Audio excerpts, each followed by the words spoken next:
అప్పుడున్న సందర్భంలోనూ విధ్వంసం అని చెప్పారు. ఏదైతే ఇల్లీగల్ గా ఉన్న కన్స్ట్రక్షన్స్ ఏవవుతున్నాయో వాటిని కూలడం జరిగింది తప్ప లీగల్ గా ఉన్నదాన్ని ఏది ప్రభుత్వం వచ్చి ఎప్పుడు కూడా ఏది కూడా కూల్చదు. అధ్యక్ష, ఈ సభ ద్వారా గౌరవ సభ్యులు కూడా తెలియజేస్తాను, దయచేసి మా ప్రభుత్వ విధానం 3 రాజధానులు. అదే విషయాన్ని నేను మళ్ళీ చెప్పాను, అదే చెప్తున్నాను కూడా. అవసరం ఏంటి, అక్కడ ఉన్న వాళ్ళందరూ ఏంటి, మీరు ఆ మాట అన్నందుకు మీరు ఏమైనా కాటి కాపరా దానికి? కేబినెట్ సమావేశాలు నిర్వహించారు అంటే మీరు శ్మశాన వాటికలో కేబినెట్ సమావేశాలు నిర్వహించారా? నేను అవి కూడా చదువుతాను అధ్యక్ష. ఎప్పుడెప్పుడు కేబినెట్ సమావేశాలు నేను ఇచ్చేశారు? 10/6/2019, 19/7/2019, 3/9/2019, 16/10/2019 కేబినెట్ సమావేశాలు నిర్వహించుకొని ఆ అసెంబ్లీ అక్కడనే ఉంది, సెక్రటేరియట్ అక్కడే ఉంది. చక్కగా మేము కట్టిస్తే శుభ్రంగా అందులో పరిపాలన చేయాల్సింది పోయి విధ్వంసం చేశారు అందులో కూర్చొని. పైగా మేము శ్మశానం అని దాంతో పోల్చారు. మీరు శ్మశానం దాంతో పోల్చి 5 ఏళ్ళు అక్కడనే కూర్చున్నారు మీరు. విషయం ఏంటంటే మీరు పెట్టిన ప్రతి బిల్డింగ్ కూడా అది తాత్కాలికమని చెప్పిన మాట మర్చిపోయినట్టుకున్నారు. తాత్కాలికంగా ఒక అద్దెని తీసుకుని లేకపోతే ఒక టెంపరీ కన్స్ట్రక్షన్ వేసి అందులో చేసుకుని ఆ కార్యక్రమాలు వచ్చి పెద్దగా గొప్పగా చెప్పుకుంటే ఎలాగ అధ్యక్ష? అది అదే ఏ రకంగా అధ్యక్ష? ఈ రోజు ఇక్కడ ఉన్న ఈ రోజు ఇక్కడ హౌస్ ఇది పర్మనెంట్ కాదు కదా అధ్యక్ష?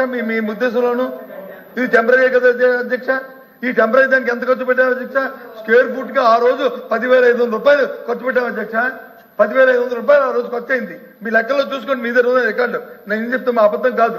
అయినప్పుడు కూడా దాని గురించి మాట్లాడలే, నేను దాని గురించి మాట్లాడలే.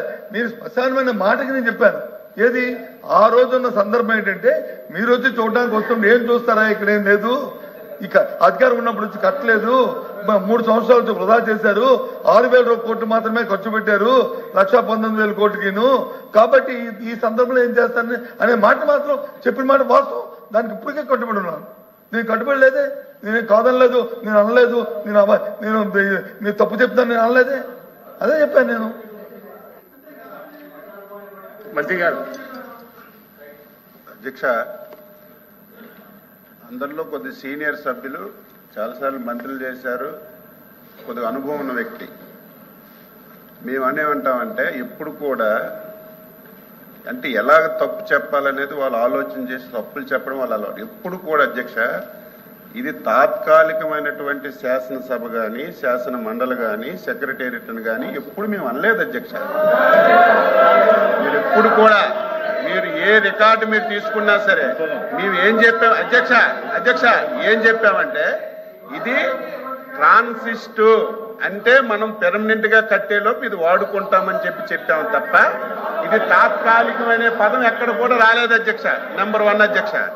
నెంబర్ 2, అంత పెద్ద మనిషి శ్మశానం అని ఎందుకు అన్నారంటే మరి ఆయన విజ్ఞతకు వదలొచ్చు. కానీ ఆ రోజుకి ఏదైతే కొత్త ప్రభుత్వం ఏర్పడిందో ఆ రోజు ఇదే శాసనసభలో సమావేశాలు నిర్వహించారు, ఇదే శాసన మండలిలో సమావేశాలు నిర్వహించారు.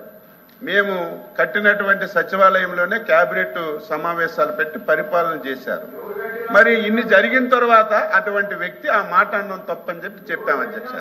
రెండవది, ఆ రోజు నేను కూడా శాసనసభలో ఉన్నాను. గౌరవ ప్రతిపక్ష నాయకులు గారు ఆ రోజు మున్సిపల్ అడ్మినిస్ట్రేషన్ మినిస్టర్గా ఉన్నారు. ఇది డే 1 నుంచి చంద్రబాబు నాయుడు గారు ఒక సామాజిక వర్గం గురించి ఇక్కడ సచివాలయం, ఇక్కడ అమరావతికి రాజధాని ఏర్పాటు చేశారు. రాష్ట్రంలో వచ్చిన డబ్బంతా ఇక్కడే ఖర్చు పెట్టేస్తున్నారు, రాష్ట్రంలో ఎక్కడ కూడా అభివృద్ధి జరగడం లేదని ప్రతి ఒక్కరు అదే మాట్లాడారు అధ్యక్ష. మేము ఆ రోజు ఈ ప్రాంతాన్ని ఎంపిక చేసేటప్పుడు అన్ని ప్రాంతాలకి సమానమైనటువంటి దూరం